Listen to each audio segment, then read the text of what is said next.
त्रिगुण त्रिगुण भेद त्रिगुण त्रिगुण भेद अच्छी तम गुण सतगुण रजगुण तम गुणटा सक्रिय होकर अच्छी गोटे तम गुण रजगुण भोग होची रजगुण भोग माध्यम तम गुण रजगुण आम संसार टिके भोग करुचे एवं सतगुण मंदिर जाऊचे मस्जिद जाइचे गुरुद्वार को जाऊचे तम गुणर सतगुण को नहीं तम गुणर सतगुण को नहीं हाँ तेणु आम रजगुणर अच्छी रज तमगुण सतगुण एवं तमगुण रजगुण त्रिगुण सतगुण तमगुण रजगुण आमर जो जीवनचर्या ये त्रिगुण उपर आधारित त्रिगुण उपर बेस करी आम जाऊचे सेनाके गोटे लोकर दुख देखी कांदी पकाउचे सेनाके गोटे लोक खाली गर्व करी पदे कथा कहीदे जो गर्व हो गलानी बुझल तार भलटा को देखी पारुने तार मंदटा को भी देखी पारुने मंदरे दुखरे मेहमान भलरे हिंसात्मक भाव भितर सृष्टि हो जाउची केमिति होउची से त्रिगुणर खेल चली आम भितर बा से त्रिगुण ठाकुर कहले थरे कहले ताकू जो त्रिगुण भेदटा तुम आलोचना करुच ताकू 9टा अहंकार त्रिगुण भितर तीन गुण तीन गुण 9टा अहंकार तुम भितर क्रियाशील अच्छी कहले सतगुणर सतगुण पा अहंकार अच्छी सतगुणर सतगुण अहंकार अच्छी मुझे केमिति ना टिके विश्वामित्र को आलोचना करूना गोटे देले दृष्टांत विश्वामित्र कथा आलोचना करूने अच्छा विश्वामित्र मागी नेले हरिश्चंद्रंकर राज्यधन कौन कौथरे से तो गुरु कौन कौथरे मागी नेले तमगुण सतगुणर तमगुण सतगुणर तमगुण गुरु न पहुँचिले जड़े तमगुणी लोक को धरिबा सहज नुहे बुझिल ना तेणु हरिश्चंद्र तमगुण थे तेणु कौन गोटे अहंकार थिला ए धन रत्न देश ए संपत्ति राजबाटी सबु मोर तेणु कौन कले तांको छेदन करने सी कौन कले ना तांकर विश्वामित्र तांकर तमगुण द्वारा मागी नेले सब अच्छा तेरे मागी नेले कौन या तो मागिकी नहीं चंडाल करदे किंतु तार राज्य शासन करिया पड़िबो विश्वामित्र मागी नेला परे रज सतगुणर रजगुण से कौन कले राज्य शासन कले दायित्व टी बहन कले ये हूँ सतगुणर रजगुण अच्छा सतगुणर सतगुण प्रयोग करी ता पुत्र को बंचेले राज्य संपत्ति पुणी जो प्यूरीफाई करदे से राज्य संपत्ति फेरईदे से सी मनीष नुहे देवता हो जाए ये हूँ त्रिगुण त्रिगुण 3टा गुण त्रिगुण आम भितर काम करुच्ची तेणु भागवतर कहले त्रिगुण रज्जु करे धरी मृगी नचाए नरहरी आम गोटे बुझा त्रिगुण ये जो साष्टांग प्रणामटे प्रभुपाद गुरुस्वामी देइचंती आमे ध्यान माध्यम से कहते कि कर्म करू समय कहीं कहीं कौन कहते सहज सूत्र पा रखी से कहते जिते पार विजय मंत्र जप कर चाल तो काम गोटाए पार्श्व करी चाल एणे साधन हो एणे विजेन्द्रिय सतेन्द्रिय साधन हो सेपटे से आउ गोटे सूत्र बड़ सूत्र रखी साष्टांग प्रणाम त्रिगुण भेदी बाण साष्टांग प्रणाम होची अष्टांग जोग करी जोठी पहुँचवा तो त्रिगुणर शीर्ष रे पहुँचवा त्रिगुण तेजी अंत काले पशिबु मो पाद कमले से नवापाई साष्टांग प्रणाम समत सूत्र से रखिंट अष्टांग जोगर शीर्षर जो सूत्र मुक्ति मुक्ति होगापाई जो सूत्रटी सतेन्द्रिय जाग्रत होगापाई जो सूत्रटी से रखी साष्टांग प्रणाम केमिति ना प्रथम ए त्रिगुण भेद कथा टी बर्तमान कहीदेले ए शरीर क्रियाटी जानिबे मु गोटे कथा कहीदे ए कहते भाई मैंने आम किसी सतसंग क्या कहती ठाकुर सहित आम आलोचना करूँ सतसंग सत किए जे जीवन को धरी रखी से हूँ सत सत्रे निरवच्छिन्न संलग्न हबार चेष्टा को सत्संग कहती निरवच्छिन्न संलग्न क्या सहित हवा ना सत किए ना वायु ପ୍ରାଣବାୟୁଟା ଧରିଛି ତାକୁ ପ୍ରାଣବାୟୁଟା କୁ ଧରିବା ପାଇଁ ସେ କହିଛନ୍ତି ବାୟୁ ସୂତ୍ରରେ ପରମାଣୁ ସୂତ୍ରରେ ମୁଁ ତୋ ଭିତରେ ଆସୁଛି ଯାଉଛି, ତୁ ମୋତେ ଜାଣିପାରୁନୁ। ତେଣୁ ବାୟୁ ସୂତ୍ରଟାକୁ ଜଗିବା ପାଇଁ ହେଉଛି ସତସଙ୍ଗ। ସେଇଠି ସତ ଅଛି, ସେଇ ହେଉଛନ୍ତି ସତ। ତାକୁ ଧରିବାକୁ ହେଲେ ଅଷ୍ଟାଙ୍ଗ ଯୋଗ କ'ଣ ହେଉଛି? ବାୟୁ ଶୋଧନ, ବାୟୁ ସାଧନ ହେଉଛି ଅଣସାସ ବାୟୁର ସାଧନ, ଅଷ୍ଟାଙ୍ଗ ଯୋଗ। ମୁଁ ପ୍ରବଚନ ଦଉଛି, ଠାକୁରଙ୍କ ସାଙ୍ଗରେ ଏତେ ମିଶିଛି, ଗୁରୁସ୍ୱାମୀଙ୍କ ସହିତ ଏତେ ଆଲୋଚନା ବି କରିଛି। ଆଜି 550 ପ୍ରବଚକ ସଂସ୍ଥା ଭିତରେ ବାହାରି ଗଲେଣି, ଧର୍ମର ଶିକ୍ଷା ଦଉଛିନି। ଆପଣମାନଙ୍କୁ ଯେମିତି ଭାବୁଛିନି, ଯେତେ ଶ୍ରୋତା ବସୁଛନ୍ତି ଆମର ଛାତ୍ର ଆମେ ଶିକ୍ଷକ ନ୍ୟୁନ କରି ବି କହୁଛିନି ତୁମେ ମାନେ ହବନି, ଏମିତି ବି କହୁଛିନି ପ୍ରବଚନ ମାନେ ତୁମେ ମାନେ ହବନି କହୁଛିନି। ମୁଁ ଶୁଣିଛି ନିଜେ କାନରେ କହୁଛିନି ଯେ ତୁମେ ମାନେ ହବନି, ହେଲନି। ତେଣୁ ସେଇ ପ୍ରବଚକକୁ ପଚାରିବା, ତା ଡଙ୍ଗା ଯେଉଁ ଦେହରୂପକ ଡଙ୍ଗାଟା ଭବ ସମୁଦ୍ରରେ ଭାସୁଛି, ସେ ଡଙ୍ଗାରେ ସେ ଗୁରୁଙ୍କୁ ପ୍ରତିଷ୍ଠା କଲାଣି ନା କାଳ ହାତରେ ତା ଡୋରି ଅଛି? ତା କାଳ ହାତରେ ବା ତା ଡୋରି? ଯିଏ ପ୍ରବଚନ ଧର୍ମ କଥା କହୁଛି, କାଳ ହାତରେ ତା ଡୋରି। ଯିଏ ଶୁଣୁଛି, କାଳ ହାତରେ ତା ଡୋରି। ଯିଏ କହୁଛି ବି, ଶିକ୍ଷା ଦଉଛି ବି, ତାର ବି କାଳ ହାତରେ ଡୋରି, କାଳ ଧରିଛି।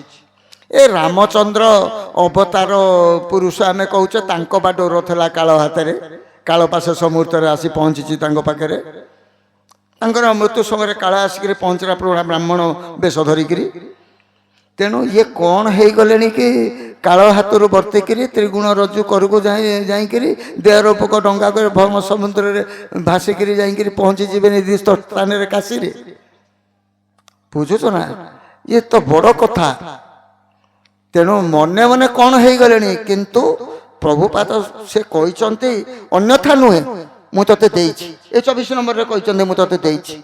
ଏ ସୂତ୍ରଟି କେବଳ ମାତ୍ର ଧ୍ୟାନ ସୂତ୍ରରେ ସମସ୍ତେ ଅଷ୍ଟାଙ୍ଗ ଯୋଗ ସୂତ୍ର ମାଧ୍ୟମକୁ ଯାଇଛନ୍ତି, କିନ୍ତୁ ଅଷ୍ଟାଙ୍ଗ ଯୋଗର ସୂତ୍ରଟିକି ସାଷ୍ଟାଙ୍ଗ ପ୍ରଣାମରେ ରଖିଛନ୍ତି। ତ୍ରିଗୁଣ ଭେଦୀ ବାଣ ତ୍ରିଗୁଣ ତେଜି ଅନ୍ତକାଳେ ପଶିବୁ ମୋ ପାଦ କମଳେ ଯେଉଁ ପଦଟି ଅଛି, ତ୍ରିଗୁଣରୁ ଊର୍ଦ୍ଧ୍ୱକୁ, କାଳର ଊର୍ଦ୍ଧ୍ୱକୁ ଚାଲିଯିବାର ସମସ୍ତ ଇନ୍ଧନ ଏ ସାଷ୍ଟାଙ୍ଗ ପ୍ରଣାମରେ ଅଛି। ବୁଝିଲେ? ସେ ପ୍ରାଧାନ୍ୟ ଦେଇକି ଯାଇଛେନି, ତୁ ସାଷ୍ଟାଙ୍ଗ ପ୍ରଣାମ କରୁଛ ତ ନିୟମିତ। ତେଣୁ ତାକୁ ଆଲୋଚନାକୁ କରିବା, ତାକୁ ଟିକେ ଆଲୋଚନା, ତ୍ରିଗୁଣ ଭେଦରେ କେମିତି ଆର ଉତ୍ପତ୍ତି, ତ୍ରିଗୁଣରେ ସ୍ଥିତି, ତ୍ରିଗୁଣରେ ଗତି, ତ୍ରିଗୁଣରେ ବିଲୟ କେମିତି ଆମର ହଉଛି। ସେଇ ଦିନର ଯୋଉ ଗାହାଣ ଚାଲିଗଲା ପରେ ଲେଖାଟି ଠାକୁର ଲେଖିଥିଲେ ଗୁରୁସ୍ୱାମୀ, ସେଇ ଲେଖାଟିର କିଛି ଆଲୋଚନା ଅଳ୍ପକେ କରିବା। ସେ କହିଲେ ସେ ପ୍ରଥମ ପଦଟି ଲେଖିଛି ମୁଁ, ଯେ ଅନାମିକା ନାମ ଗୋଟିଏ ଗ୍ରାମରେ କୁମ୍ଭାର ରହିଲେ ତିନୋଟି। କେମିତି ତ୍ରିଗୁଣ ଭେଦ କରୁଛି ସାଷ୍ଟାଙ୍ଗ ପ୍ରଣାମ, ଆମକୁ ନେଇ ଅଷ୍ଟାଙ୍ଗ ଯୋଗ ସୂତ୍ରରେ ପହଞ୍ଚେଇ ଦବ। କେମିତି ସତେନ୍ଦ୍ରିୟ ଆମ ଭିତରେ ଜାଗ୍ରତ ହେଇଯିବ। ତେଣୁ କ'ଣ କରୁଛି ନା, ଅନାମିକା ନାମ ଗୋଟିଏ ଗ୍ରାମରେ କୁମ୍ଭାର ରହିଲେ ତିନୋଟି। ଆଚ୍ଛା, ଏ ଯୋଉ ଶରୀରଟି, ଏ ଶରୀର ଆମର ଯେତେବେଳେ ଜନନୀ ଜଠରରୁ ଆସିଲା, ଭୂମିଷ୍ଠ ହେଲା, ସେତେବେଳେ ନାଁ ଥିଲା, ସେତେବେଳେ କ'ଣ କୁହାହେଲା ଆମକୁ? ଏ ବାଳ ନାରାୟଣ। ନାରାୟଣ ସ୍ୱରୂପ ଆମେ ସେତେବେଳେ ସମସ୍ତେ। ଆମର ନାରାୟଣ ଜନ୍ମ ଜାୟତ ଶୂଦ୍ର ନାହିଁ କି ଗୋଟେ ଇଏ, ଜନ୍ମରେ ସମସ୍ତେ ବ୍ରାହ୍ମଣ ହଉ ଯିଏ ଆସୁ, ଜନ୍ମ ବେଳେ ସମସ୍ତେ ଶୂଦ୍ର।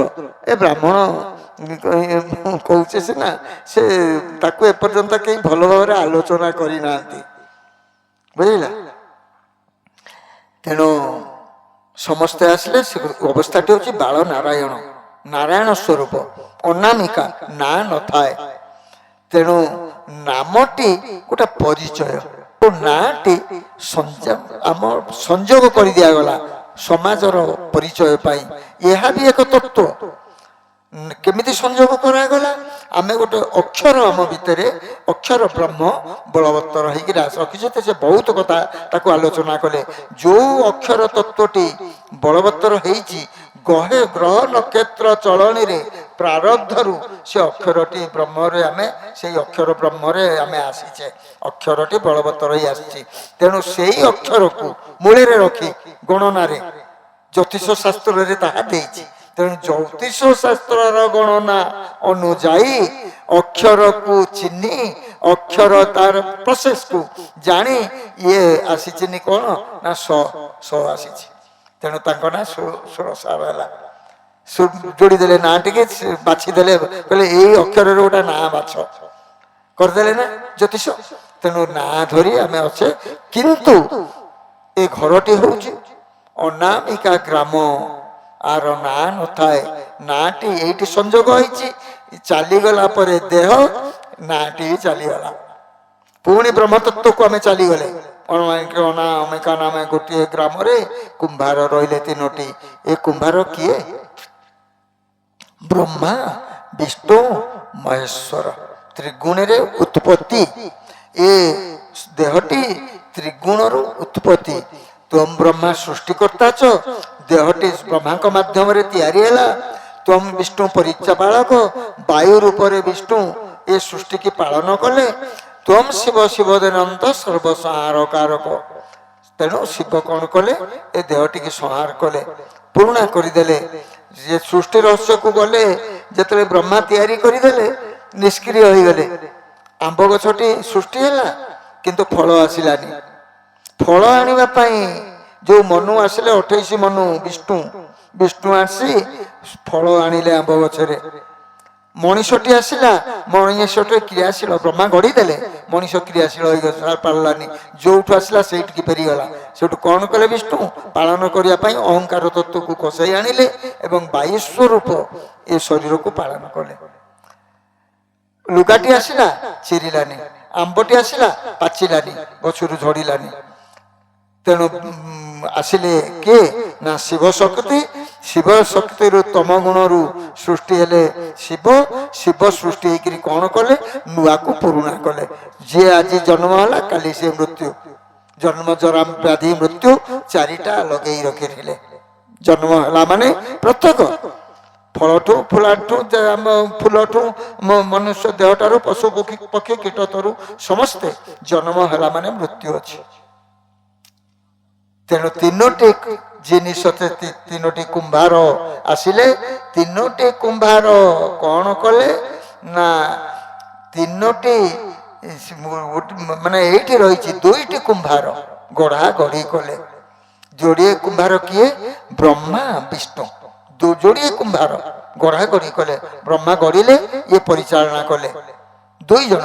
କିନ୍ତୁ ଗୋଟିଏ କୁମ୍ଭାର ଗଢ଼ଇ ନାହିଁ। ସେ କିଏ ନା ଶିବ ଗଢିଲେ ନାହିଁ। ସେ ତ ଆସିଲେ ମାରିବା ପାଇଁ, ସେ ଗଢିବେ କାହିଁକି? ତେଣୁ ସେ କୁମ୍ଭାରଟି ଗଢିଲେନି, ସେ ଶିବ ଗଢିଲେନି। ତେଣୁ ଶିବ କଣ କଲେ ନା ତାଙ୍କ ଶକ୍ତିରୁ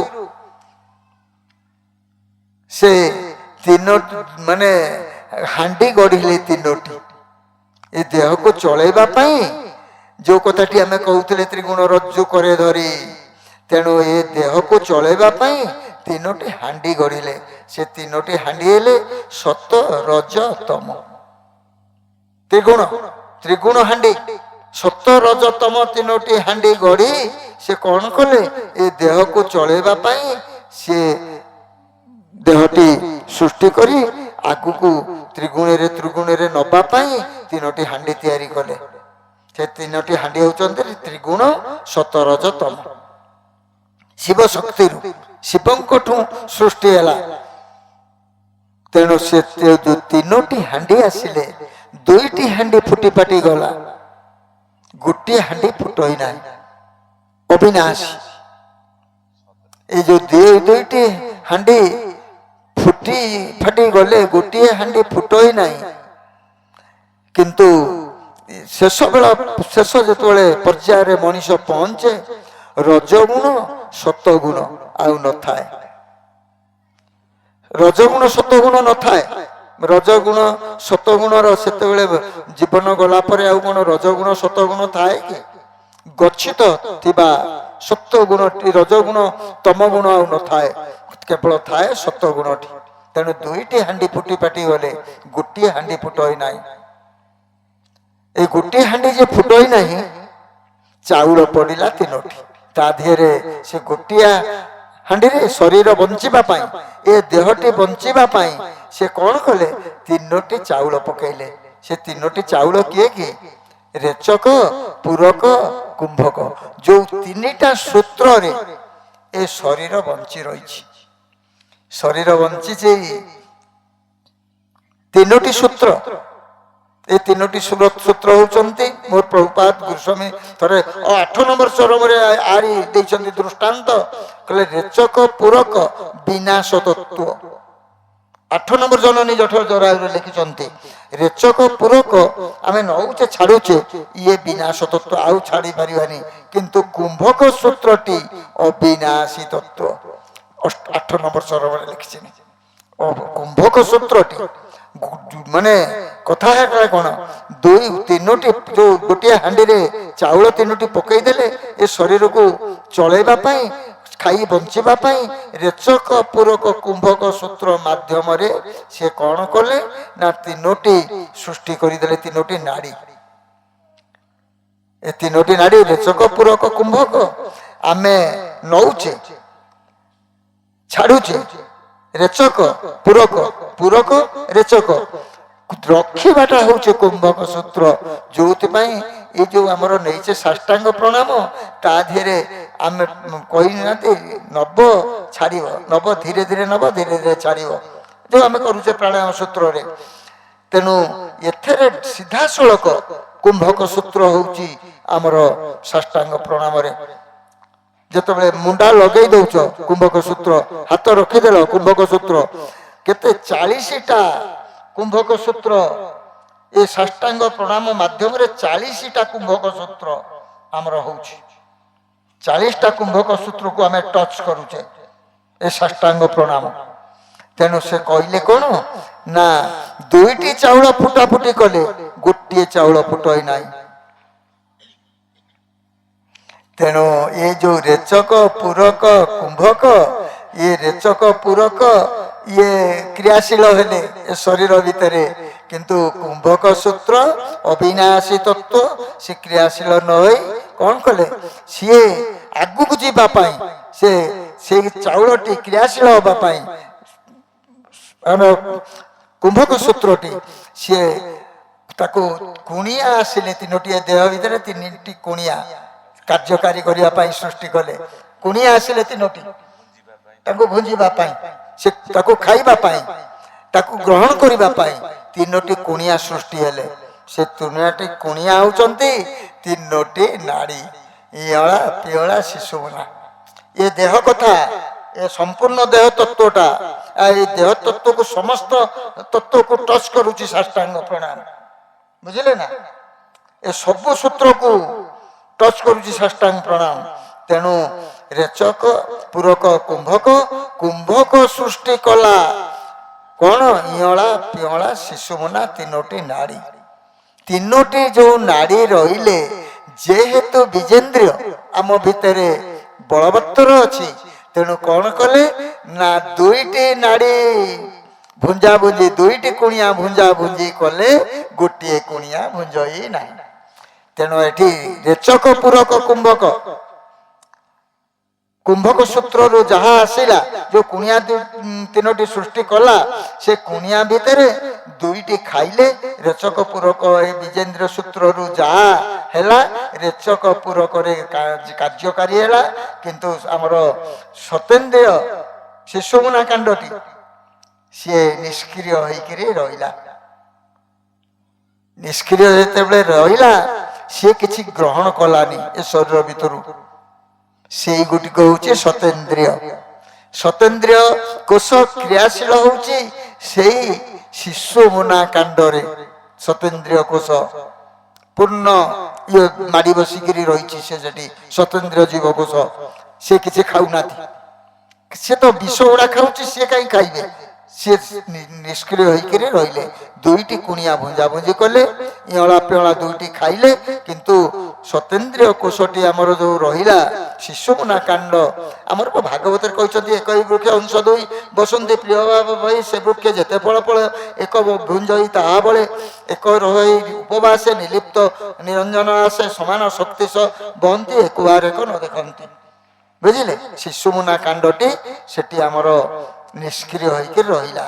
କିନ୍ତୁ ସାଷ୍ଟାଙ୍ଗ ପ୍ରଣାମରେ ମୁଁ ଏଇଠି କହିଦଉଛି, ସାଷ୍ଟାଙ୍ଗ ପ୍ରଣାମ ଦ୍ୱାରା ମୁଁ କହିଲି କେମିତି ଅଛି, ଠାକୁର ସେଠୁ ଦେଖେଇ ଦେଲେ ତାଙ୍କ ହାତଟି ସେଦିନ, କହିଲେ ଏ ତିନୋଟି ଆଙ୍ଗୁଠିକି ମିଶେଇ ଦିଅ। ମୁଁ କହିଲି ମିଶେଇ ଦେଲି। ନା ଆଗକୁ କିଏ ରହିଲେ? ମୁଁ କହିଲି ଦୁଇଟି ଆଙ୍ଗୁଠି।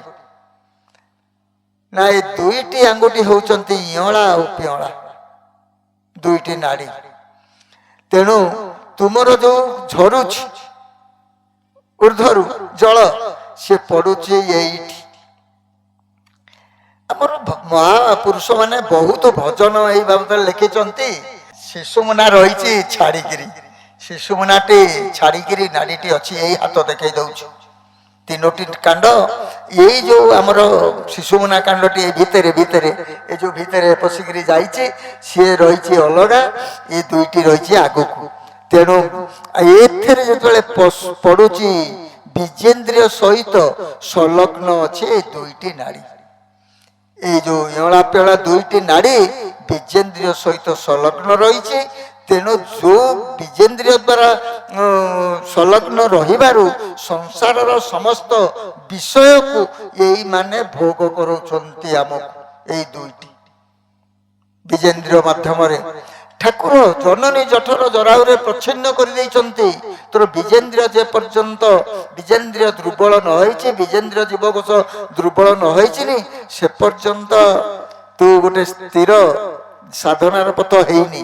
ସେ ଶୁଣ, ଯେତେବେଳେ ଆମେ ସାଷ୍ଟାଙ୍ଗ ପ୍ରଣାମରେ କହିଛନ୍ତି ପ୍ରଭୁ ଯୋଉ ସୂତ୍ରଟି, ମେରୁ ଦଣ୍ଡ ରଖ ସଳଖ କରି, କୁଣ୍ଡଳିନୀ ଦ୍ୱାରେ ପବନ ଭରି।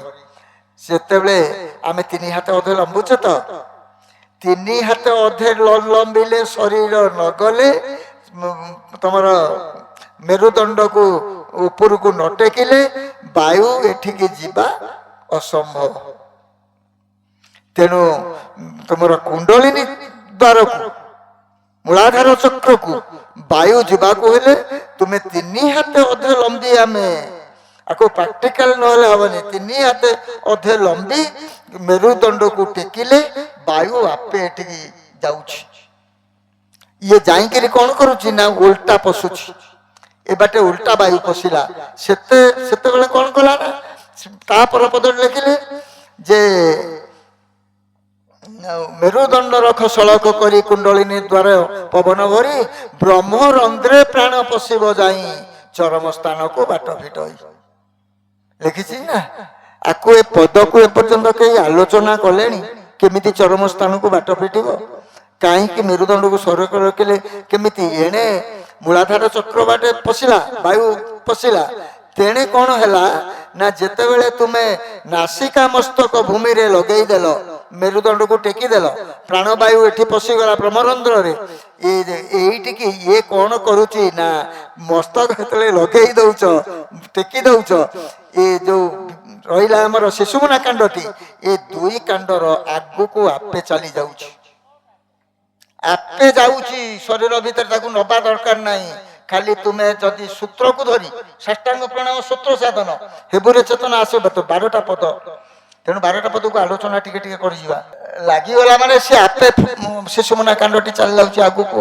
ଆଗକୁ ଗଲେ କଣ ହଉଛି ନା, ସେ ଯୋଉ ଝରୁଛି ଜଳଟି ଶିଶୁମୁନା କାଣ୍ଡରେ ପଡି ଯାଉଛି। ଏଇଠି ଗୋଟିଏ ଗୋଟିଏ ପ୍ରଣାମରେ ଶୋଧନ, ଯଦି ସୂତ୍ରକୁ ଧରି ସାଷ୍ଟାଙ୍ଗ ପ୍ରଣାମ ସୂତ୍ରକୁ ଧରିକିରି ପ୍ରକୃତ ପ୍ରଣାମ ହେବେ, ଗୋଟିଏ ଗୋଟିଏ ପ୍ରଣାମରେ ତମର ସାଧନ ହେଇ ଚାଲିବ।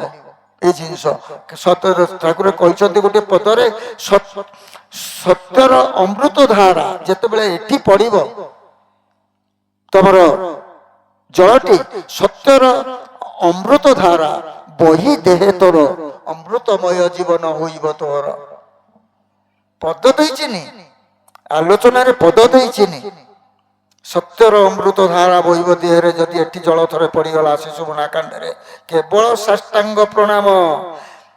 ଯୋଉ ଅଷ୍ଟାଙ୍ଗ ଯୋଗ କରି ଯୋଉଠି ଆମେ ପହଞ୍ଚୁଛେ ଅଷ୍ଟାଙ୍ଗ ଯୋଗ ମାଧ୍ୟମରେ ବିଜେନ୍ଦ୍ରିୟକୁ ଦୁର୍ବଳ କରି ସତେନ୍ଦ୍ରିୟକୁ ଆମେ ଜାଗ୍ରତ କରୁଛେ, କିନ୍ତୁ ସାଷ୍ଟାଙ୍ଗ ପ୍ରଣାମରେ ଡାଇରେକ୍ଟ ସିଧାସଳଖ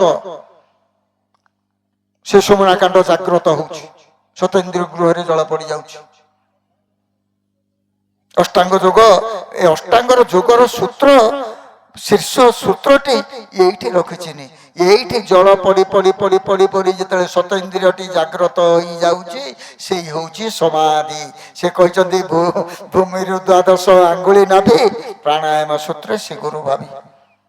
ସେତେବେଳେ ତୋର ସମାଧି ସ୍ତର ହେଇଯିବ। ମୁଁ କହିଲି ଏବେ କଣ ହବ ନା ଏବେ ଆଉ ହବନି। କହିଲେ କାହିଁକି? ମୁଁ କହିଲି କାହିଁକି ନା ତୁମେ ଏବେ କୋଉ ପର୍ଯ୍ୟନ୍ତ ଯିବ, ଆମେ ଏଇନା କୋଉ ଯାକେ ଯିବା? ସେ କହିଲେ ଯେ ବ୍ରହ୍ମ ରନ୍ଧ୍ରେ ପ୍ରାଣ ପଶିବ ଯାଇ ଚରମ ସ୍ଥାନକୁ ବାଟ ଫିଟଇ। ତମ ବାଟ ଫିଟିଯିବ ଏ ଜନ୍ମରେ।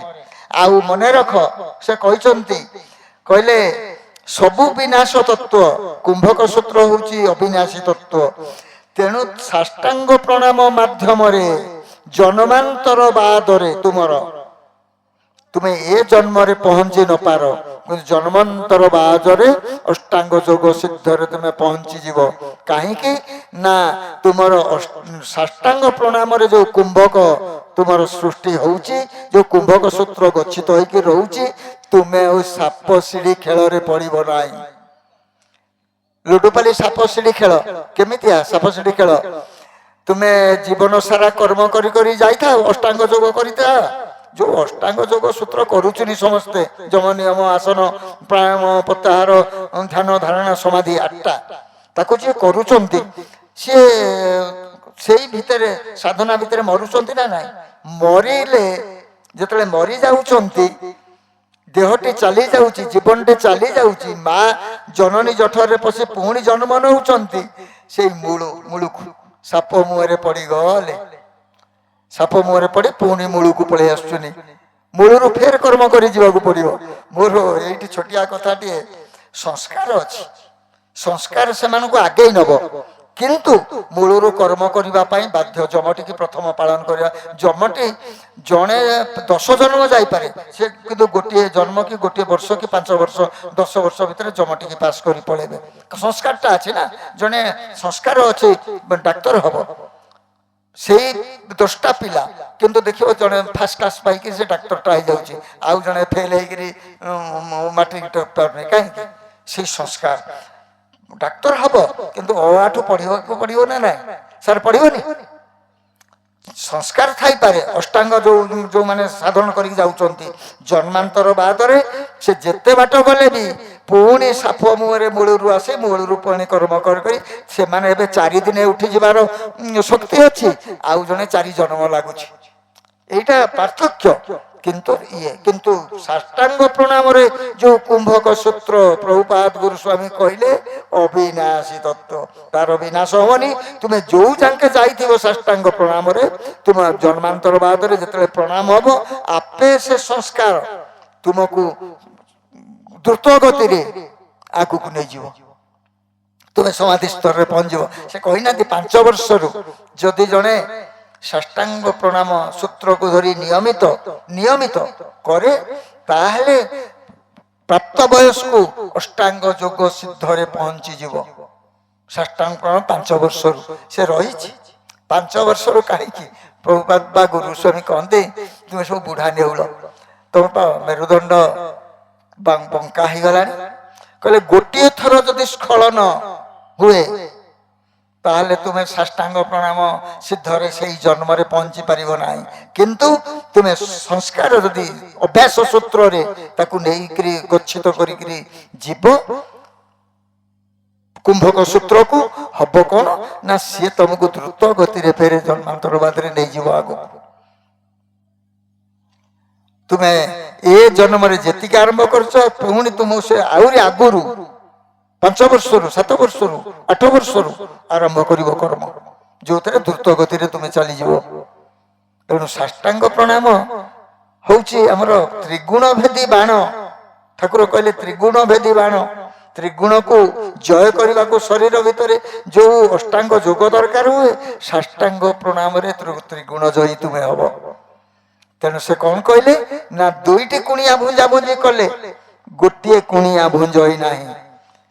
ସେ ରହିଲା ନିର୍ଲିପ୍ତ ନିରଞ୍ଜନ ଆସେ। ସେ ଚାହୁଁଛି କେମିତି ଏ ଜୀବକୁ ନେଇକରି ଯୋଉଠୁ ଆସିଛି ତାକୁ ନେଇ ମୁକ୍ତି ପଥକୁ ପହଞ୍ଚେଇ ଦେବି। ସେ ସବୁବେଳେ ଚାହୁଁଛି। ନିର୍ଲିପ୍ତ ନିରଞ୍ଜନ, ସେ ଲିପ୍ତ ହଉନି, ନିର୍ଲିପ୍ତରେ ପହଞ୍ଚାଇବା ପାଇଁ ସବୁବେଳେ ଚେଷ୍ଟା କରୁଛି। କିଏ ନା ଆମର ଶିଶୁମୁନା କାଣ୍ଡ। କିନ୍ତୁ ଇଏ କଣ କରୁଛି? ଜୀବ ଭୋଗ କରୁଛି ବିଜେନ୍ଦ୍ର କୋଷ ଦ୍ୱାରା, ବିଜେନ୍ଦ୍ର ବୃତ୍ତିକି ଧରି ବିଜେନ୍ଦ୍ରର ବୃତ୍ତିର ସମସ୍ତ କର୍ମ ଜୀବନଚର୍ଯ୍ୟାକୁ ଭୋଗ କରୁଛି ଜୀବ। ଏ ହେଲା। ତାପରେ କଣ ହେଲା ନା ଯୋଇ କୁଣିଆଟେ ଭୁଞ୍ଜଇ ନାହିଁ, ପୋଖରୀ ଖୋଳିଲା ତିନୋଟି। ସେ ଦେଖିଲା ଆଉ ଏ ଶରୀର ଦ୍ୱାରା ମୁଁ ବିନାଶ ତତ୍ତ୍ୱ ଏଇଠୁ ଆରମ୍ଭ ହେଲା। ସେ ଦେଖିଲା ଏ ଦେହ ମାଧ୍ୟମରେ ମୁଁ ଆଉ କିଛି କରିପାରିବି ନାହିଁ। ଇଏ ଆଉ ଯୋଉ ପାଇଁ ଆସିଥିଲା ଦେହ, କାହିଁ ଆସିଥିଲା? ତାକୁ କିଏ ଆଣିଥିଲା? ଯିଏ ଆଣିଥିଲା ତା କାମ କରିବାକୁ ଆଣିଥିଲା ନା ଏପଟେ କାମ କରିବାକୁ ଆଣିଥିଲା? ତାର ଘର ସଂସାର ଥୋଡ଼ା ଖଣ୍ଡେ ଜମେଇବା, ଟଙ୍କା ପଇସା ଏଇଥିରେ ବୁଡ଼ି ରହିବା ପାଇଁ ବିଭବରେ ଆଣିଥିଲା? ସିଏ ଆଣିଥିଲା ତା କାମ କରିବା ପାଇଁ। ଚୈତନ୍ୟ ସ୍ୱରୂପ ଜୀବ ଚେତନାରେ ରହି ନିଜ ତଥ୍ୟ ମାନେ ନିଜ ପ୍ରସାର କର। ସେ ତା ତଥ୍ୟକୁ ତୁମ ମାଧ୍ୟମରେ ପ୍ରସାର କରିବାକୁ ଆସିଥିଲା। ତା ତଥ୍ୟ କଣ? ସମସ୍ତଙ୍କୁ ଚୈତନ୍ୟ ପ୍ରାପ୍ତି କରିବା ହଉଛି ତା ତଥ୍ୟ। ତାଙ୍କର ତଥ୍ୟ ହଉଛି ସମସ୍ତଙ୍କୁ ଚୈତନ୍ୟ ପ୍ରାପ୍ତି କରିବା, ସମସ୍ତଙ୍କୁ ଭିତରେ ଚେତନା ଭରି ଦିଅ। ତମେ ତା କାମ କଲନି। ନିଜ ଭିତରେ ଚେତନା ଆସିଲାନି, ଅନ୍ୟକୁ ଚେତନା କିଏ କାହିଁ ଦବ? ନିଜ ଭିତରେ ଚେତନା ନଥିଲେ ଅନ୍ୟକୁ ଜଣେ ଚେତନା ବାଣ୍ଟି ପାରିବ? ସେଠୁ ହେଲା କଣ ନା ସିଏ ଏ ଶରୀରକୁ ଦେହକୁ ବିନାଶ ପଥକୁ ନବା ପାଇଁ ତିନୋଟି ପୋଖରୀ ଖୋଳିଦେଲା। ଏ ତିନୋଟି ପୋଖରୀ କିଏ? ଗଙ୍ଗା, ଯମୁନା, ସରସ୍ୱତୀ ତ୍ରିଧାର ବହୁଚିନି କୋଉଠୁ? ଅଣାକାର ମଣ୍ଡଳରୁ, ପାଦରୁ। ଠାକୁରଙ୍କର ବଢିଆ ଲେଖାଟି, ଅତି ହିଁ ଶୁଦ୍ଧ ପବିତ୍ର ସେହି ଜଳ ରାଶି ସତ୍ୟ ମଣ୍ଡଳ ମଧ୍ୟକୁ ଆସୁଛନ୍ତି ଖସି। ଶୁଦ୍ଧ ପବିତ୍ର ଜଳ ତ୍ରିଧାର ବହିକିରି ଆସିକିରି କଣ କଲା ନା ଏଇଠି ପଡିଲା। ସେ ବା ଲେଖିଛନ୍ତି ତ୍ରିବେଣୀ ନଦୀ ପଶ୍ଚିମେ ଯାଇ ତ୍ରିକୁଟ ସନ୍ଧିରେ ଅଛି ହୋଇ, ତ୍ରିକୁଟ ସନ୍ଧିରେ ବା ତିନିଟି ନାଡି ଏକାଠି ହେଇଛି ଏଇଠି ଅଳିହଳା ଶିଶୁମୁନା ଏଇ ଆମର ସତ୍ୟମଣ୍ଡଳରେ, ଏଇ ତ୍ରିକୁଟରେ। ତେଣୁ ତ୍ରିବେଣୀ ନଦୀ ପଶ୍ଚିମେ ଯାଇ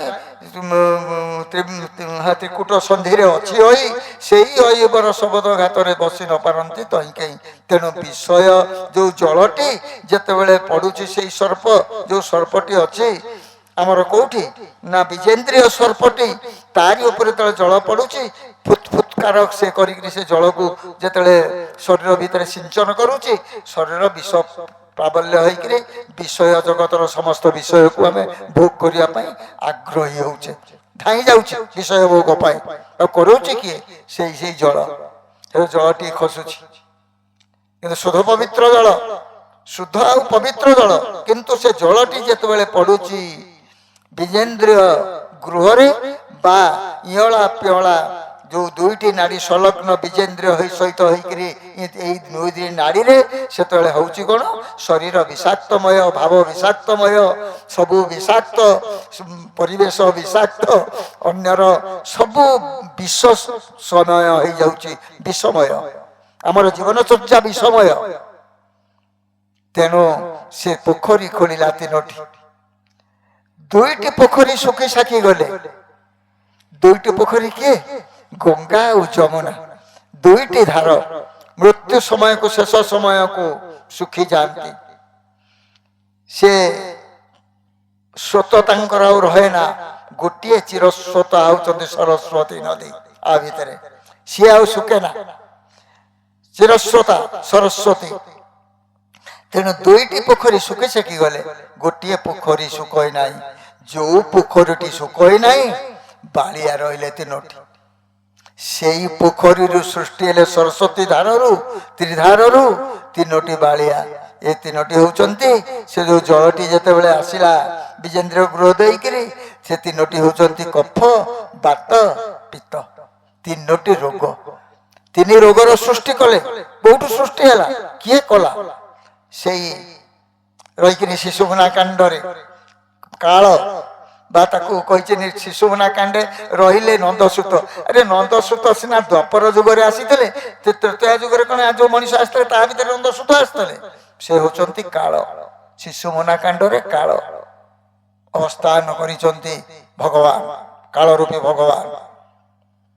ଯୋଗମାୟା, ଯୋଗମାୟା ରାମ ନାମେ କାଳ ବିସ୍ତାରିଲା ମାୟା। ସେଇ ଯୋଗମାୟା ରୂପୀ କାଳ ଶିଶୁମୁନା କାଣ୍ଡରେ ବସିଛନ୍ତି। ସେ ରୋଗଟି ସୃଷ୍ଟି କରିଦେଲେ।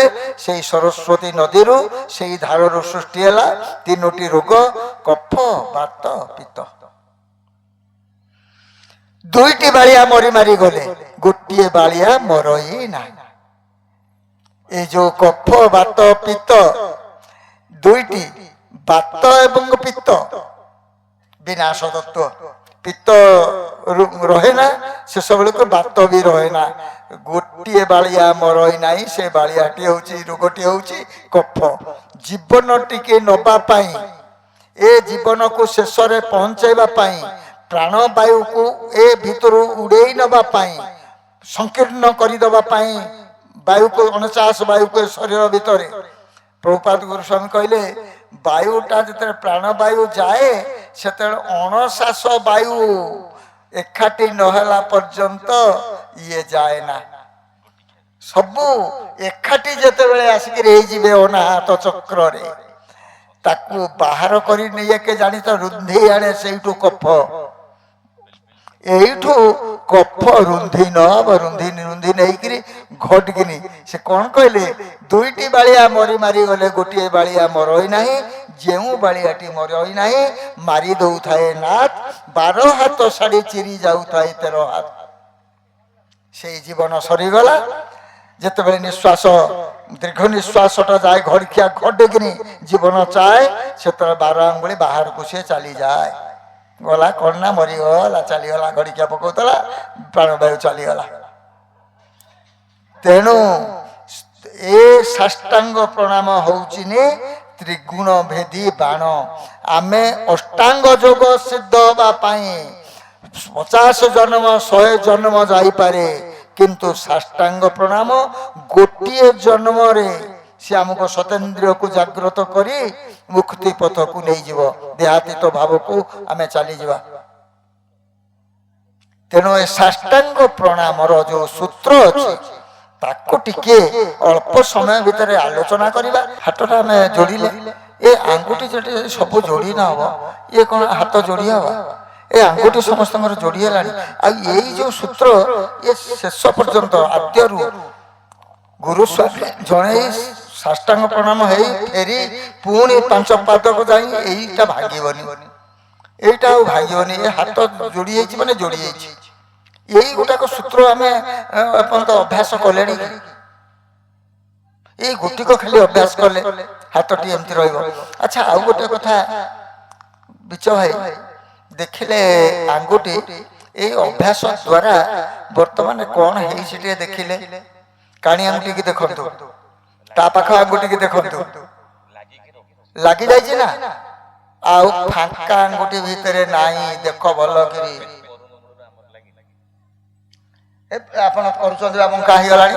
ଇଏ ଯୋଉ ଅବସ୍ଥିତି ନେଇ, ଏଇ ଯୋଉ ଆଙ୍ଗୁଠିର ଅବସ୍ଥିତିକି ନେଇକିରି କାଣି ଆଙ୍ଗୁଠି ବର୍ତ୍ତମାନ ବଙ୍କା ହେଇକିରି ଦେଖୁନାହାନ୍ତି, କାଣି ଆଙ୍ଗୁଠି ଏମିତି ବୁଲିଗଲାଣି। ଅଭ୍ୟାସ କରୁନା ସାଷ୍ଟାଙ୍ଗ ପ୍ରଣାମ। ଇଏ ଗୋଟେ ସୂତ୍ର, ଆକୁ ସାଧନ ନ କଲେ ହବ କୋଉଠୁ? ସାଧନ କର। ସାଷ୍ଟାଙ୍ଗ ପ୍ରଣାମ ସୂତ୍ର ସାଧନ ବା 8ଟା ସୂତ୍ର, 8ଟା ଯୋଗ କରିବା ପାଇଁ ଇଏ ଗୋଟାଏ ସୂତ୍ର ହେଲେ ଆହୁରି 7ଟା ସୂତ୍ର ଅଛି। ତେଣୁ ଏତିକି କହି ଆଜି କଥାବସ୍ତୁକୁ ଏଇଠି ବିଶ୍ରାମ ଦେବା। ମୋର ପରମ ଆରାଧ୍ୟ ପରମ ପୂଜ୍ୟ ଚରମନାଥ ଗୁରୁ ସ୍ୱାମୀଙ୍କର ପଦ୍ମ ପାଦରେ ସାଷ୍ଟାଙ୍ଗ ପ୍ରଣାମ। ବ୍ରହ୍ମ ଜିଜ୍ଞାସୁ, ଧର୍ମ ଜିଜ୍ଞାସୁ, ମୋର ସଦାତ୍ମା ଦିବ୍ୟାତ୍ମା ଗୁରୁ ଭାଇ ଏବଂ ଗୁରୁ ଭଉଣୀ ସମସ୍ତଙ୍କୁ ଅନ୍ତରର ସଶ୍ରଦ୍ଧ ସପ୍ରେମ ଗୁରୁ ସ୍ୱାମୀ।